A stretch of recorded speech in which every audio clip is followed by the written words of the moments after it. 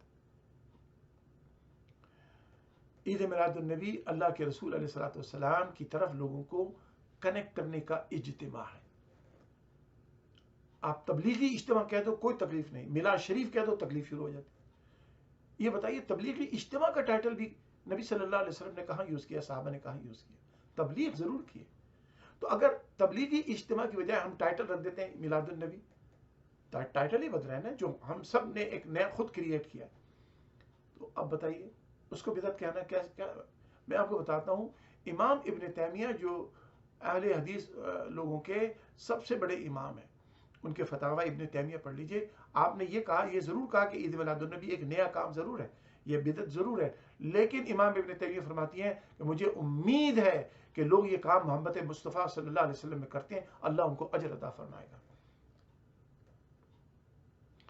ایک اور اہل حدیث عالم گزرے ہیں بڑے مشہور، مولانا صدیق حسن بھوپالی صاحب. آپ نے نبی صلی اللہ علیہ وسلم کے بدعت کے حوالے سے آپ نے یہ بات کہی کہ بدعت وہ ہے جس سے اس کے بدلے میں کوئی سنت متروک ہو جائے. یعنی نبی صلی اللہ علیہ وسلم کی جو حدیث میں نے شروع میں پڑھی تھی، ما احدث قوم بدعۃ الا رفع مثلها من السنہ.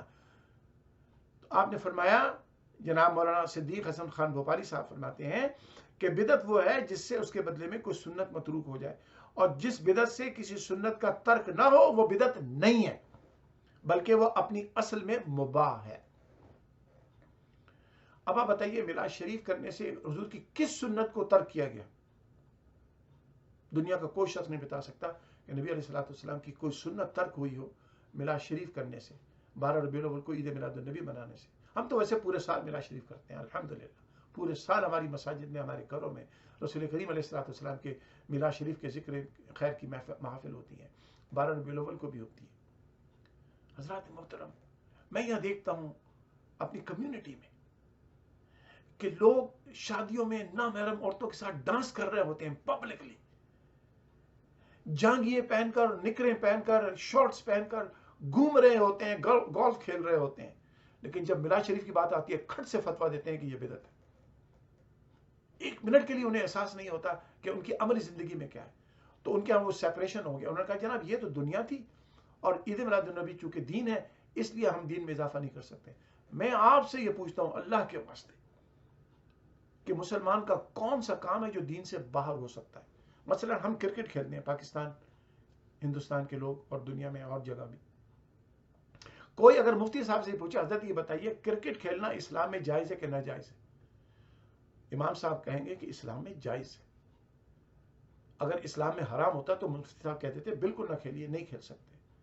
کرکٹ کھیلنا مباح ہے، اسلام اجازت دیتا ہے. تو جب آپ کرکٹ کھیلنا، کشتی کھیلنا اور دوسرے گیمز کھیلنا، وہ اس کو کہتے ہیں کہ بھئی یہ ہم کھیل سکتے ہیں، اس میں کوئی برائی نہیں ہے. تو عید میلاد النبی برائی بن گئی؟ یعنی وہ دنیا کا کام اسلام میں اجازت ہے اس کی، مباح کی حیثیت سے، اور نبی صلی اللہ علیہ وسلم کے حوالے سے بات کرنا یہ بدعت ہو گئی، اس سے روک دیا جائے. یہ کتنی منافقت نہیں ہے؟ یہ کتنی جہالت نہیں ہے؟ یہ کتنا اسلام سے دور کرنے کی سازش نہیں ہے؟ دنیا کا کون سا کام ہے؟ ہم پاکستان کا 14 اگست کو یوم آزادی مناتے ہیں، ہندوستان کے لوگ 15 اگست کو مناتے ہیں، دنیا کے سعودی عرب کے لوگ یوم الوطن ہی مناتے ہیں، نیشنل اینتھم ہوتا ہے کھڑے ہو جاتے ہیں. کبھی کسی مولوی نے فتویٰ دیا کہ نیشنل اینتھم کے لیے، فلیگ ہوسٹنگ کے لیے کھڑا ہونا بدعت ہے؟ کبھی نہیں دیا. لیکن رسول کریم علیہ السلام پر درود و سلام پڑھنے کے لیے آپ کھڑے ہو جائیں، کھٹ سے بدعت ہو جاتی ہے، کیونکہ وہ یہ کہتے ہیں کہ وہ دنیا کا کام ہے. دنیا کا کام اسلام میں اجازت ہے، اور یہ ہم نہیں کہہ رہے کہ یہ فرض ہے، واجب ہے، یہاں تک چلے سنت بھی نہیں کہتے ہم، ایک منٹ کے لیے مان لیں اس بات کو، لیکن دین کا کام ہے. تو اگر وہاں وہ جائز ہو سکتا ہے تو یہ کیوں نہیں جائز ہوتا؟ آپ سوچے تو صحیح، آپ لوگ کر کیا رہے ہیں؟ آپ اس امت کو کس طرف لے جا رہے ہیں؟ اور آپ سمجھ رہے ہیں کہ یہ بڑی خدمت کر رہے ہیں دین کی. حضرات محترم ذرا غور کیجئے، نبی صلی اللہ علیہ وسلم نے عاشورہ کے دن روزہ رکھنے کا حکم دیا نا، 9-10 محرم یا 10-11 محرم. وجہ بھی سب کو معلوم ہے کہ حضور کو بتایا گیا کہ جناب اس دن بنی اسرائیل فرعون سے آزاد ہوئے تھے. تو بنی اسرائیل کا یوم آزادی نبی صلی اللہ علیہ وسلم نے روزہ رکھ کر منایا، اور حکم بھی دیا روزہ رکھو. تو یوم آزادی منانے کا تو سنت طریقہ ہے کہ آپ روزہ رکھیں. تو پاکستان کا یوم آزادی 14 اگست کو منا کے روزہ کتنے لوگ رکھتے ہیں؟ وہاں تو فوجیوں کی پریڈ ہو رہی ہوتی ہے، وہاں تو ڈانس ہو رہے ہوتے ہیں، وہاں تو میوزک ہو رہا ہوتا ہے، وہاں تو خوب ہلا گلا ہو رہا ہوتا ہے.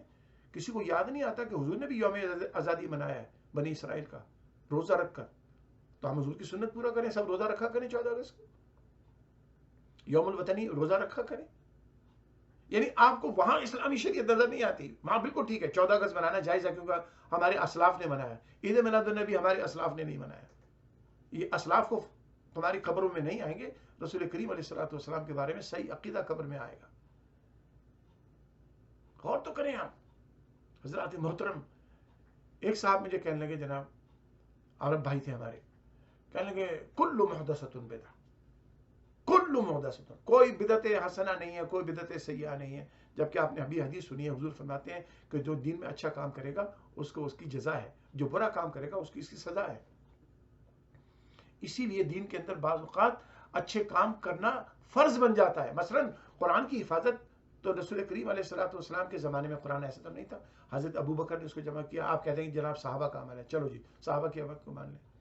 قرآن میں زبر زیر پیش تو صحابہ نے نہیں لگائے نا، یہ تو بنو امیہ کے زمانے میں لگائے گئے، بعد میں لگائے گئے. قرآن میں 30 سپارے کس نے بنائے؟ صحابہ نے نہیں بنائے، یہ بعد کے لوگوں نے بنائے. مسجد کے اوپر آپ گنبد اور مینار بناتے ہیں، یہ کس مسجد میں لگے تھے حضور کے زمانے میں؟ کس صحابی نے گنبد و مینار بنائے؟ آپ بناتے ہیں. جماعت اسلامی نے یوم شوکت اسلام منایا تھا 1972 کے الیکشنز کے اندر، وہ کہاں ہوا ہے؟ فلسطین کے اندر کوئی مصیبت آ جاتی ہے، اسرائیل کے لوگ مارنے لگتے ہیں لوگوں کو، تو ہم ریلیاں نکالتے ہیں، پروٹیسٹ کرتے ہیں. یہ کس صحابی نے پروٹیسٹ کیا ہے؟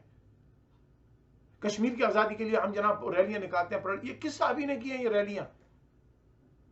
کوئی نہیں کہتا کہ جناب یہ ریلیاں بدعت ہیں. ہم ان ریلیوں میں شامل ہوتے ہیں ثواب سمجھ کر، کیا مسلمانوں کے لیے کھڑے ہو رہے ہیں. اللہ اس سے خوش ہوگا، رسول اس سے خوش ہوں گے، کیونکہ ہم ریلیاں نکال رہے ہیں اپنے مسلمان بھائیوں کی حمایت میں. حضور کا طریقہ تو نہیں ہے، صحابہ کا طریقہ تو نہیں ہے، لیکن ہم اس کو کوئی بدعت نہیں کہیں گے. میراث شریف کو فوراً بدعت کہہ دیں گے. مطلب یہ کچھ سوچے تو صحیح، دین کے ساتھ کیا کر رہے ہیں یہ لوگ. تو وہ صاحب کہنے لگے جناب کل محدثۃ بدعہ. اب کل یعنی ہر، بس جو بھی نئے کام ہے وہ بدعت ہے.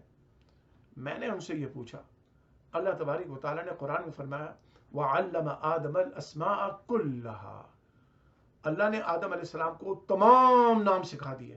تو کلھا وہاں پر بھی آیا، تو اس کا مطلب ہے اللہ تعالیٰ کا جتنا پورا کل تھا، اللہ کے پاس جو کل ہے، اللہ جانتا ہے وہ کیا ہے، ہم تو معلوم نہیں، وہ تو لا محدود ہے. آف کورس اللہ نے سارا علم آدم کو دیا تھا. کیا اللہ کا اور آدم کا علم برابر ہو گیا؟ اعوذ باللہ، اعوذ باللہ، خاکم بدان، اعوذ باللہ من الشیطان الرجیم.